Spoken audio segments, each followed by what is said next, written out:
नमस्कार, स्वागत आप सभी का आपके साथ। मैं हूं पुनीत मिश्रा। चलिए और आज बात करते हैं उस खबर की जिस पर बीजेपी और कांग्रेस दोनों आमने सामने आ गए हैं। कांग्रेस सवाल उठा रही है। दरअसल बीजेपी अपने सरल ऐप से चुनावी मुश्किलों को दूर करने में जुटी हुई है, लेकिन कांग्रेस को यह ऐप नहीं बल्कि ऐब नजर आ रहा है। हुआ यह है कि बीजेपी सरल ऐप के जरिए बूथ स्तर पर मंदिरों और मस्जिदों की जानकारी जुटा रही है। विधायकों और सांसदों के पास सरल ऐप का एक्सेस है और उन्हें ऐप में न सिर्फ बूथ स्तर पर मंदिर मस्जिद की जानकारी देनी है, बल्कि यह भी बताना है कि उस क्षेत्र में किस धर्म के बड़े बड़े धार्मिक आयोजन किए जाते हैं। बीजेपी का दावा है कि यह सब आकलन जनता के लाभ के लिए किया जा रहा है, लेकिन कांग्रेस इसमें ऐब नजर उसे आता है। पहले एक रिपोर्ट देखते हैं, फिर करेंगे चर्चा।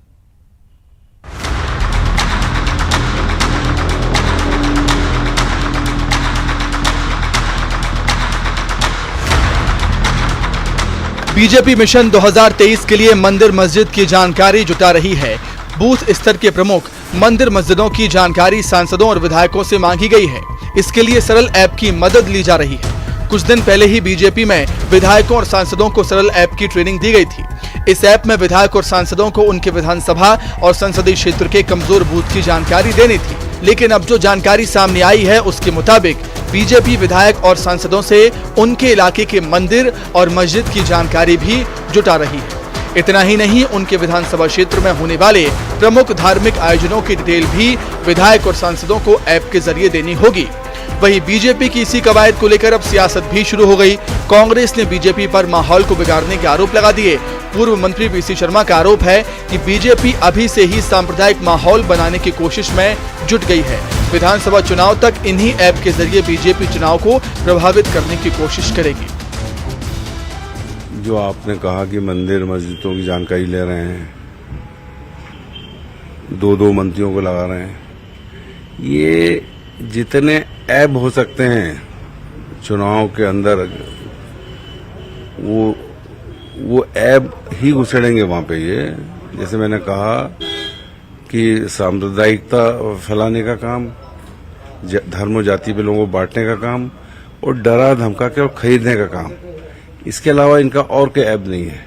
और ऐप मतलब जितनी भी बुराइयां हो सकती हैं चुनाव के अंदर, वो सब ऐप ये चुनाव में उपयोग करेंगे। वहीं बीजेपी ने कांग्रेस के आरोपों का जवाब देते हुए कहा कि कांग्रेस खुद धर्म के आधार पर राजनीति करती है, लेकिन दूसरों पर आरोप लगाती है। देखिए, हम लोगों के लिए बड़ा गर्व का विषय है कि भारतीय जनता पार्टी का जो बूथ विस्तारक अभियान था, वही एक नए रूप में हमारे पूरे राष्ट्रीय स्तर पर भारतीय जनता पार्टी ने अपनाया है। और अब हमारे जो सांसद विधायक जिन बूथों पर कमजोर थे, जहां पे उनको कम वोट मिले थे, उनका एक आकलन करके इस तरह का एक नया अभियान चलाया जा रहा है। यह अभियान पूरे भारतवर्ष में चलाया जा रहा है और उसको देखते हुए जो भी इस तरह की सामाजिक, क्षेत्रीय, भौगोलिक, धार्मिक व्यवस्था जो भी होती है, उसका यदि सही आकलन नेता के पास होगा, जनप्रतिनिधि के पास होगा, तो कल के दिन वहां पर किस तरह से भारतीय जनता पार्टी के कार्यकर्ता को काम करना है, कौन सी योजना को नीचे तक पहुंचाना है। आपने मंदिरों की बात करी, मंदिरों में जिस तरह से अभी शिवराज सिंह चौहान जी ने घोषणा करी और घोषणाएं जमीन पर दिखाई दे रही हैं, तो कहीं ना कहीं सबको अपना लाभ मिले और पूरी जो अंत्योदय का हमारा जो पथ है उसको हम लेकर आगे बढ़ते रहें। यही हमारी कहीं ना कहीं भावना है इस योजना के पीछे। विधानसभा चुनाव में अभी कुछ वक्त है, लेकिन उससे पहले ही सियासी मैदान तैयार करने में जुट गए हैं पार्टी के नेता और अब ऐप वर्सेस ऐब की भिड़ंत देखने को मिल रही है। शरद श्रीवास्तव, न्यूज़ 18, मध्य प्रदेश, छत्तीसगढ़। तो ये ऐप नहीं, ये तो ऐब है, कांग्रेस ऐसा मानती है। विभा पटेल, प्रदेश अध्यक्ष महिला कांग्रेस की जुड़ी हुई हैं। साथ में हमारे साथ पंकज चतुर्वेदी, प्रवक्ता बीजेपी के जुड़े हुए हैं। आप दोनों का बहुत बहुत धन्यवाद।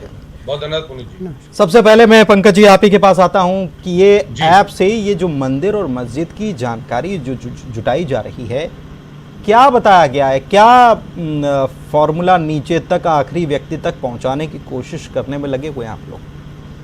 पुनीत जी, सबसे पहले तो बहुत जिम्मेदारी से आपसे आग्रह करूंगा कि ना तो इस प्रकार का कोई अभियान भारतीय जनता पार्टी ने संचालित किया, ना ऐसी कोई योजना है।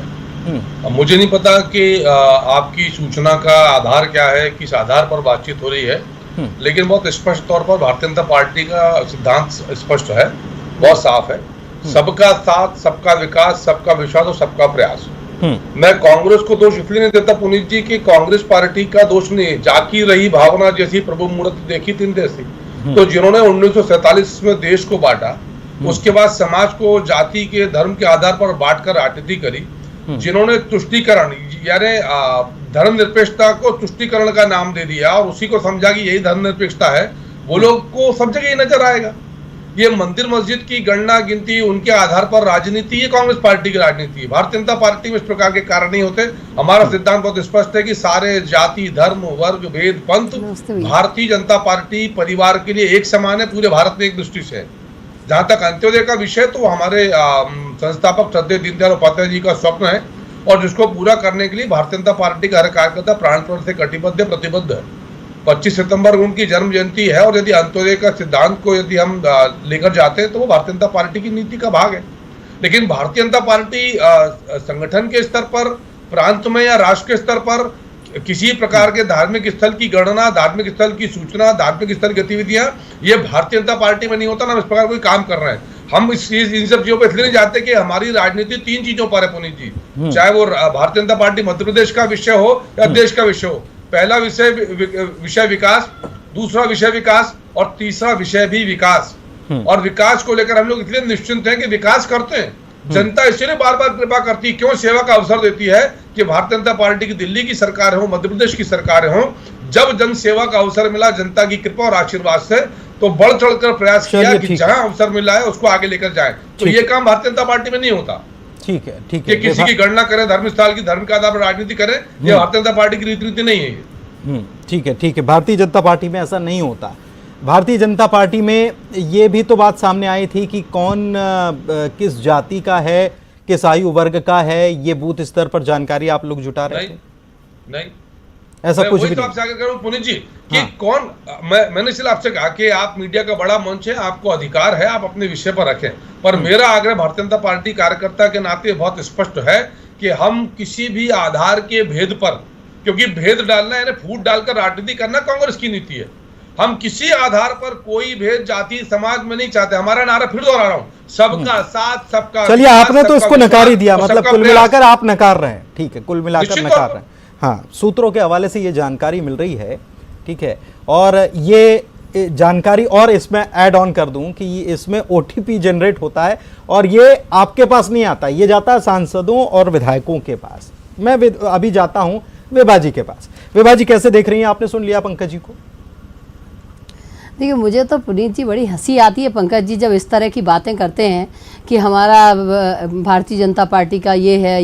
दरअसल आज तक इतने दिन हो गए इनको भारतीय जनता पार्टी ज्वाइन किए हुए, अभी तक ये अपनी निष्ठा सिद्ध करने में लगे हुए। इनकी गलती नहीं है, दरअसल इनको पूरी जानकारी है ही नहीं।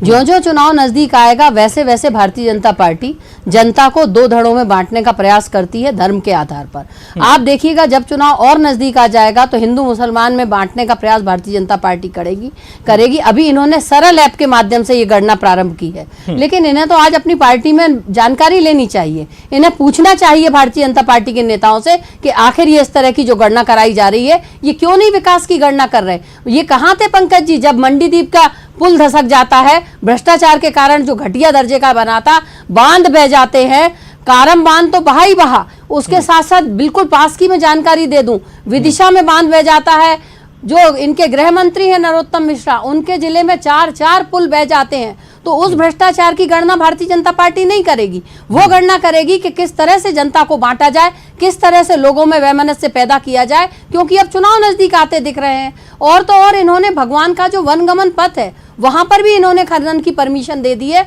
और उससे ये सिद्ध हो जाता है कि चाहे जितना भी ये गले में ढोल बांधकर ढिंडोरा पीटे, लेकिन सत्यता यही है कि केवल और भारतीय जनता पार्टी यदि राजनीति करती है तो केवल और केवल धर्म के आधार पर करती है, विकास से उनका कोई लेना देना नहीं है। आज जब पूरे शहर में पानी भर गया, अतिवृष्टि के कारण जगह जगह पर सड़कें बह चुकी हैं, एक बारिश में सड़क बह जाती है और इनके एक भी नेता के कान पर जूं तक नहीं रेंगती है। दरअसल इनके पास ना तो विकास की कोई बात है, ना विकास का कोई मुद्दा है। ये केवल जब राजनीति करते हैं तो धर्म के आधार पर बांट के राजनीति करना चाहते हैं, विकास की बात नहीं करेंगे, चाहे जवानी लब्बाजी ये कितनी भी क्यों ना करे, लेकिन सच्चाई यही है कि आज भी भारतीय जनता पार्टी के अंदर जो तैयारी हो रही है वो केवल इस प्रकार से हो रही है कि ये इन प्रकार जनता को बांटा जाए, जनता में वैमनस्य पैदा किया जाए और ध्रुवीकरण करके लोगों के वोट हासिल करने का ये प्रयास कर रहे हैं। लेकिन सच्चाई यही है कि जनता अब इन्हें बहुत अच्छे से समझ चुकी है। पिछली बार जो आईना दिखाया था वो इनको हजम नहीं हो पाया था। खरीद फरोख्त करके जिस तरह हम मंदिर मस्जिद का पता कर रहे हैं, तो जिस तरह से खरीद फरोख्त करके कर रहे हैं सरल ऐप के जरिए। खुद जानते हैं सरल ऐप क्या है, सरल ऐप क्या है समझ लेते हैं पंकज जी से, उनके नजरिए में सरल ऐप क्या है, पार्टी ने क्यों बनाया है? देखिए पुनीत जी, मैंने आपसे कहा कि पार्टी किस विषय पर काम करती है। अभी विभा जी ने कहा कि भारतीय जनता पार्टी विकास की बात नहीं करती। मैं विभा जी की जानकारी के लिए बता दूं, विभा जी जो अभी चुनाव में व्यस्त थी, शायद नहीं देख पाई होंगी क्या विषय आंकड़े, कि मध्य प्रदेश की विकास दर 29.74% है, 28 राज्यों में सबसे अधिक। ये विकास की दर है। राजधानी के पास जो पुलिया बह गया उनके बारे में आपका क्या ख्याल है? उसकी भ्रष्टाचार के लिए कौन जिम्मेदार? देखिए जो बांध बह गए, बांध बह जाता है तो आपके नेता अपनी पीठ थपथपाते। पंकज जी, अरे आप जानकारी पूरी तो रखा करो। विभाजी उत्तर मैं आपको आदर करता हूं, मेरी जानकारी सुन तो लीजिए। विभाजी उत्तर तो सुन लीजिए। आप जानकारी पूरी रखा करो। आपके पास जानकारी नहीं रह पाती और फिर आप विषय से भटक जाते हैं। आपको जानकारी नहीं, आप चुनाव में व्यस्त थी, अरे आप विषय से भटक जाते हैं। विकास की दर से दर की बात नहीं, जो भ्रष्टाचार हुआ उसकी दर की तो बात करिए। विकास दर के साथ फिर भ्रष्टाचार की दर भी पूछ लेंगे ना विभाजी, पहले विकास दर पूछ लेते हैं फिर भ्रष्टाचार की दर भी पूछेंगे। जवाब देना पड़ेगा पंकज जी। अरे जवाब दे रहा हूँ सर, विभाजी उत्तर तो दे रहे थे, मैं यही तो आग्रह कर रहा हूँ। मैं इनको ध्यान से सुन रहा था, मैंने नहीं टोका। देखिए पुनीत जी, मैंने कहा कि यदि विभाजी कह रहे हैं कि भारतीय जनता पार्टी सरकारें विकास नहीं करती, तो 29.74% की विकास दर विभाजी कब थी मध्य प्रदेश में? अभी पिछले वित्तीय वर्ष में मध्य प्रदेश की विकास दर 29.74% थी। देश के सब राज्यों में सबसे टॉपर मध्य प्रदेश है। 11 लाख करोड़ की जीएसडीपी मध्य प्रदेश की कब थी? पिछले वर्ष भारतीय जनता पार्टी की सरकार। प्रति व्यक्ति आय मध्य प्रदेश की कितनी विभाजी? 1,24,000 रुपए, जो 2003 में जब श्रीमान दिग्विजय सिंह जी बंटाधार जी की सरकार थी तब वो थी 33,000 रुपए मात्र। तब ओवरड्राफ्ट चलता था। ठीक है, एक बीच में रोक रहा हूँ पंकज जी, आपको वक्त दूंगा। पंकज जी आपको वक्त दूंगा, बीच में रोक रहा हूँ पंकज जी। कर्जे से इन्होंने मध्य प्रदेश को खो दिया है। एक मिनट, आज यदि कोई बच्चा जन्म लेता है, आज यदि कोई बच्चा जन्म लेता है, नहीं विभाजी, इन्होंने पहली लाइन में जब हमने डिबेट शुरू की थी, विभाजी इन्होंने पंकज जी ने पहली लाइन में हमारी पूरी खबर को ही उन्होंने दरकिनार कर दिया था। उन्होंने बिल्कुल खारिज कर दिया था कि ऐसी कोई बात है नहीं। इसीलिए हमारे साथ हमारे सहयोगी शरद, जिनकी ये खबर है, वो हमारे साथ फोन लाइन पर जुड़े हुए हैं। शरद हमारे साथ पंकज जी जुड़े हुए हैं भारतीय जनता पार्टी की तरफ से, और पंकज जी ने साफ तौर पर कह दिया कि ना मंदिर ना मस्जिद किसी का हिसाब नहीं लगाया जा रहा, ना उसे गिना जा रहा है, ना किसी को ऐसा काम सौंपा गया है। हमने उनसे ये भी सवाल किया कि आप तो वार्ड स्तर पर, बूथ स्तर पर आप ये तक पता कर रहे हैं कि किस धर्म का, कौन सी जाति का व्यक्ति रहता है, तो उन्होंने इस बात से साफ इनकार किया है। आपने रिपोर्ट भेजी है, क्या सूत्र आपके हाथ लगे? आप बिल्कुल देखिए, हालांकि पंकज जी वरिष्ठ नेता है बीजेपी के, और वो हो सकता है कि उनकी कुछ ऐसी मजबूरियां हों जिस वजह से वो नहीं बोल पा रहे हों, लेकिन न्यूज़ 18 के पास पुख्ता जानकारी है इस बात की कि जो सरल ऐप बीजेपी ने बनाया है उसमें जो टास्क दिए गए हैं विधायक और सांसदों को, उसमें ये शामिल है कि उन्हें इस बात की भी जानकारी देनी है कि जो कौन मतदाता है उनके, खासतौर से विधायकों के लिए मैं पंकज जी की जानकारी के लिए बता दूं कि 25 ऐसे बूथों की जानकारी उनसे मांगी गई है जो बूथ कमजोर हैं, यानी कि या तो पिछले विधानसभा के चुनाव में वो बूथ हार गए थे या फिर उन बूथों पर बीजेपी को कम वोट मिले थे। इसी तरीके से सांसदों के लिए जो 100 ऐसे बूथ हैं कमजोर हैं, उनका क्राइटेरिया बनाया गया है, और इसमें ये बात शामिल है, ये जानकारी उनको देना है कि वो कौन कौन से प्रमुख धार्मिक स्थल हैं जो वो उस बूथ के अंतर्गत आते हैं। सिर्फ धार्मिक स्थल ही नहीं, धार्मिक आयोजनों के बारे में भी जो जानकारी है वो फिल करना है। हालांकि इस ऐप को प्रोटेक्टेड किया गया है इस वजह ओटीपी से कि केवल अधिकृत व्यक्ति ही उसको खोल सकेंगे, लेकिन पंकज जी की जानकारी के लिए बता दूं कि न्यूज़ 18 की जो जानकारी है पूरी पुख्ता है और इस तरीके की जानकारी इकट्ठा की जा रही है सरल ऐप के जरिए। ये खुद बीजेपी के कुछ प्रमुख जो पदाधिकारी हैं उनसे बाकायदा न्यूज 18 ने बातचीत की और उनके ऑन रिकॉर्ड बयान भी न्यूज 18 के पास है। पंकज जी, ऑन रिकॉर्ड बयान भी न्यूज 18 के पास है और ये केवल अधिकृत व्यक्तियों के लिए है। ओटीपी हर एक किसी को तो शेयर किया नहीं जाता। आप तो जानते हैं कि कौन सी चीज कहाँ की कहाँ पहुंच जाती है आजकल। पंकज जी देखिए पुनीत जी, मैं फिर आपसे आग्रह कर रहा हूँ कि मैं भारतीय जनता पार्टी कार्यकर्ता के नाते बहुत जिम्मेदारी से न्यूज 18 के इस मंच से आपसे आग्रह कर रहा हूँ। मैंने आपसे देखा कि आप मीडिया का मंच है, आपका अधिकार है, आपका काम है खबरों पर काम करना, लेकिन मैं जो जानकारी आपको दे रहा हूँ, जानकारी बहुत स्पष्ट है कि भारतीय जनता पार्टी देश में, प्रदेश में सिर्फ विकास के मुद्दों पर कार्य करती है। हमारा लक्ष्य बहुत स्पष्ट है कि विकास के हमारे सर्वश्रेष्ठ कार्यों को और शिखर तक कैसे लेकर जाएं, उनमें क्या क्या श्रेष्ठ कर सकते हैं, क्या क्या और सुधार की गुंजाइश, क्योंकि हमेशा सर्वश्रेष्ठ में भी और मंदिर और मस्जिद की गणना करवाना और धार्मिक आयोजन करवाना क्या है? धर्म की कोई पुनीत जी, कोई गणना नहीं, किसी ना मंदिर की गणना, ना मस्जिद की गणना, ना कोई धार्मिक, कोई गणना इस प्रकार की नहीं हो रही है। नहीं हो रही, कोई गणना इस प्रकार की नहीं हो रही है। हम एक ही बात की गणना करते हैं, वो अपना आत्मावलोकन करते हैं कि हमारे कार्यों की गणना करें। हम कैसे मैंने आपको विकास के उदाहरण गिनाए। ठीक है, देश का विकास का आप देख लीजिए, 8% से अधिक विकास की दर है। यूरोप की 5% के नीचे, चाइना 4%, अमेरिका 2.5%, और भारत की विकास दर बड़ी बड़ी एजेंसी 8% बता रही है।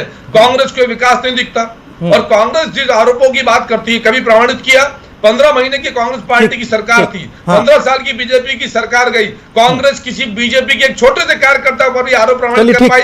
बातें करते हैं, ठीक है, भेंट डालने की है, आपकी बात, धर्म पर राजनीति करने की है पुनीत जी, इसलिए इनको देखिए ये जिस तरह से पंकज जी कह रहे हैं, इनको जानकारी ही नहीं है, तो इसका अर्थ तो ये सीधे सीधे शब्दों में ये आपकी खबर को पूरी तरह से गलत बताना चाह रहे हैं। ये कहना चाह रहे हैं कि जो जानकारी आप आज न्यूज 18 के द्वारा दी जा रही है, ये पूरी तरह से गलत है।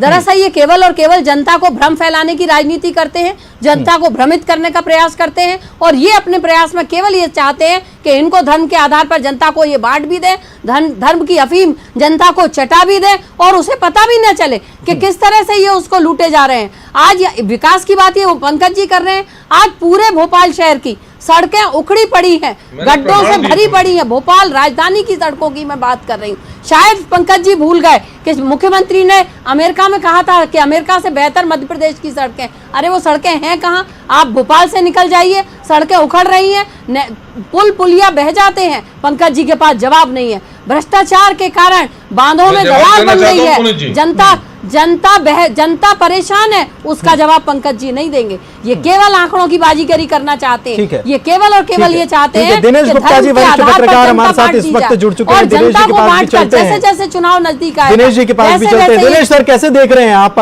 डिबेट में शामिल हुए, आपने देखा है कि एक नया ही इसमें मोड़ भी आ गया है, कैसे देखते हैं? अगर हालांकि पंकज जी तो साफ तौर पर इनकार कर रहे हैं इस बात से कि ऐसा कुछ हो नहीं रहा है, लेकिन न्यूज 18 के पास इसकी पुख्ता जानकारी है, क्योंकि कुछ चुनिंदा लोगों के पास ही ये काम उनको सौंपा गया है। ओटीपी जनरेट होता है, बड़ा मतलब बीजेपी बड़े हाईटेक तरीके से काम करती है, आप भी जानते हैं। कैसे देख रहे हैं सर इसको? देखिए, बीजेपी सरल ऐप से तो इनकार नहीं कर रही कि उनका सरल ऐप बना हुआ है। सरल ऐप सांसदों विधायकों के लिए ये भी जो है बहुत ही आइडेंटिफाई है कि ये किसके लिए है। इस सरल ऐप के उद्देश्य जो हैं, जिसमें जो डाटा मांगा जा रहा है वो निश्चित तौर पर विकास का भी है और जो उनके पोलिंग स्टेशन का भी है। जब आप पोलिंग स्टेशन पर जाएंगे पुनीत जी, तो कास्ट भी आता है और आपको महिला पुरुष सब आता है। पोलिंग स्टेशन की भी जानकारी आती है कि क्या पोलिंग स्टेशन है। अब देखिए, यदि ये जानकारी सीधे नहीं मांग रहे तो अप्रत्यक्ष तौर पर ये तो है ही कि जो वार्ड आप हारे हैं या जो पोलिंग स्टेशन हारे हैं, तो उसका कोई ना कोई कारण तो होगा ना। जो समीक्षा आप हर समय हम चुनाव की बात करते हैं, यदि 2018 के बाद भारतीय जनता पार्टी ने समीक्षा की होती हार की, तो शायद ये ऐप में ये नए सिरे से जानकारी मांगने की आवश्यकता मुझे लगता है कि नहीं होती। क्योंकि जो आप यदि कारणों के तह में जाना चाहते हैं, तो ये भी देखना पड़ेगा क्या कोई वहां कास्ट फैक्टर था या रिलीजन फैक्टर था कोई। यदि ये जानकारी आप अप्रत्यक्ष तौर पर मांग रहे हैं या प्रत्यक्ष तौर पर मांग रहे हैं, तो उसमें जो है यदि मस्जिद है, मंदिर है, गिरजाघर है, कोई भी धार्मिक स्थल है, तो एक उससे नतीजा तो निकाला ही जा सकता ना कि ये polling station Bharatiya Janata party का इसके कारण वीक था तो और इसमें मेहनत करनी है कि नहीं करनी। कांग्रेस इसको ऐप नहीं ऐप बता रही है, इसमें आपत्ति होना चाहिए क्या? मैं ये भी आपसे जानना नहीं, क्यों होने चाहिए आपत्ति? आप ये बताइए कि आपत्ति जो एक राजनीतिक उनकी एक्सरसाइज है, उसमें कांग्रेस भी वो राजनीतिक एक्सरसाइज करती है, वो ऐप के जरिए नहीं करती, अपने दूसरे तरीके से करती है। हर राजनीतिक दल ये व्यवस्था हाँ वो चलती आ रही है। आप देखिए ना, जो कैंडिडेट का जब आप सिलेक्शन करते हैं तो किस आधार पर करते हैं कैंडिडेट का सिलेक्शन? आप ज्यादातर राजनीतिक दल जाति, धर्म और उन्हीं के आधार पर तो करते हैं क्षेत्र सिलेक्शन। के आधार क्या है, वोटर बुरहानपुर संख्या में क्या है, उस आधार पर सारी चीजें तय होती है। विभा जी देखिए, कभी भी कांग्रेस ने ये गणना नहीं की कि वहां पर कौन से आयोजन हो रहे हैं, धर्म के लोगों का आप गिनती लगा रहे हैं और कौन से बड़े आयोजन होते हैं उसकी आप गणना कर रहे हैं। और क्योंकि ये गणना क्यों की जा रही है? केवल और केवल इसलिए की जा रही है क्योंकि पिछली बार जनता ने भारतीय जनता पार्टी को नकार दिया था, और जनता ने जब नकारा था और उसके बाद इन्होंने किस तरह से खरीद फरोख्त करके सरकार बनाई, वो अपनी जगह बात है। लेकिन इस बार और पहले भी आप देखिए कि हमेशा जब जब चुनाव नजदीक आता है तब तब भारतीय जनता पार्टी ध्रुवीकरण की राजनीति को बल देते हुए नजर आती है और हमेशा उसमें ये चाहती है कि ये इन प्रकार ध्रुवीकरण किया जाए और वोट हासिल किए जाएं। देखिए, ये बहुत ही लोकतंत्र के लिए गंभीर बात है और इस पर विचार किया जाना चाहिए कि यदि आप धार्मिक विकास की बात आयोजन नहीं और करते और राजनीतिक ध्रुवीकरण की व्यक्ति बात अलग करते अलग हैं, तो हो नहीं तो सकते। सत्य को आज अगर हमारे देश में धार्मिक आयोजन और राजनीतिक व्यक्ति क्या अलग हो सकते हैं क्या? अरे आप एक चीज बताइए पुनीत जी, पंकज जी उसको नकार क्यों रहे हैं? स्वीकार करिए, हाँ हम धार्मिक आयोजनों की गणना कर रहे हैं, हाँ हम धर्म के आधार पर राजनीति कर रहे हैं, ये पंकज जी को स्वीकार करना चाहिए। पंकज जी, और ये भी जानकारी देनी चाहिए कि राम बनवन ये उत्खनन की इन्होंने परमिशन दे दी। देखिए इनके पास, देखिए मैंने स्वीकार नहीं किया, पंकज जी आप स्वीकार नहीं कर पा रहे। आप देखिए जैसे जैसे चुनाव नजदीक आएगा वैसे वैसे आप ध्रुवीकरण की राजनीति करेंगे, धर्म के आधार पर देश को बांटा, बाद में तुष्टिकरण के आधार पर राजनीति करी, स्थापित है। और ये आप उन्हें जी किसी से और पूछिए, विधायक तो धर्म के विधायक, आधार अरे पर राजनीति कार्यकर्ता कौन खरीद करता रहे है हैं तो आप कांग्रेस का तो, नाम आता है। आपके पास यही जानकारी राजनीति नहीं है करते हैं। पंकज जी, इनका एक आप विधायक स्वीकार कीजिए, उन क्षेत्रों आप में स्वीकार यात्रा करिए, निकालने आप जा रहा है, स्वीकार करिए जहाँ कि मैं दंगे हुए थे, हाँ ये धर्म के आधार पर राजनीति काम हो रही करते है, हैं। विकास की बात आप नहीं, लेकिन एक मिनट मैं विभा जी आपके पास आ रहा हूँ, फिर से विभा जी मैं आपके पास आ रहा हूँ, मुझे एक बात का जवाब दीजिए, समय बहुत कम है विभा जी, समय बहुत कम है। अभी कांग्रेस पार्टी का विभा जी अभी निकाय चुनाव हुए विभा जी, आपने बुरहानपुर से कैंडिडेट किसको खड़ा किया था और क्या धर्म देखकर नहीं खड़ा किया था, ये मुझे बता दीजिए। आप एक बात बताइए, आज पंकज जी क्यों विकास की बात कर रहे हैं, क्यों नहीं स्वीकार कर रहे हैं कि हाँ उनकी पार्टी धर्म के आधार पर गणना करा रही है? ऐप इनकी पार्टी ऐप जारी करती है, इनके विधायक गणना करवा रहे हैं, इनके सांसद गणना करवा रहे हैं और आप जवाब मुझसे मांग रहे हैं। अरे आप इनसे मांगिए ना, क्यों विकास का ढिंढोरा पीट रहे हैं? ठीक है दिनेश जी से वाइंड अप टाइम हो गया है। दिनेश जी से एक एक्सपर्ट के तौर पर, विश्लेषक नहीं है, वरिष्ठ पत्रकार हैं, दिनेश जी कैसे देखते हैं इसको? क्या ये मुद्दा बड़ा होने वाला है? अभी तो बीजेपी की तरफ से जो नुमाइंदे हैं वो तो ना कर रहे हैं कि ऐसा कुछ कर रहे हैं। दिनेश जी आपका समय। बिल्कुल ये मुद्दा बड़ा होने, निश्चित तौर पर ये बड़ा होगा। आप ये देखिए कि पिछले विधानसभा चुनाव में जब राहुल गांधी हर मंदिर में जा रहे थे, जगह जगह मंदिर में जाते थे, तो निश्चित तौर पे धर्म मुद्दा था। और आगे भी यदि कोई धार्मिक आयोजन कहीं हो रहे हैं तो निश्चित तौर पे एक राजनीतिक दल के नाते वहां उसके नेता पहुंचेंगे और ये मुद्दा होगा। आप देखिए महाकाल जाए चाहे कोई जो है अयोध्या जाएगा, निश्चित तौर पे ये जो है चुनाव के समय एक बड़ा मुद्दा फिर उसी रास्ते पे जा रहा है जिस तरह से 2018 में गया था। चलिए, बहुत शुक्रिया आप तीनों मेहमानों का आज हमारे साथ चर्चा में शामिल होने के लिए, और इसी के साथ मध्य प्रदेश की महा डिबेट में इतना ही। नमस्कार।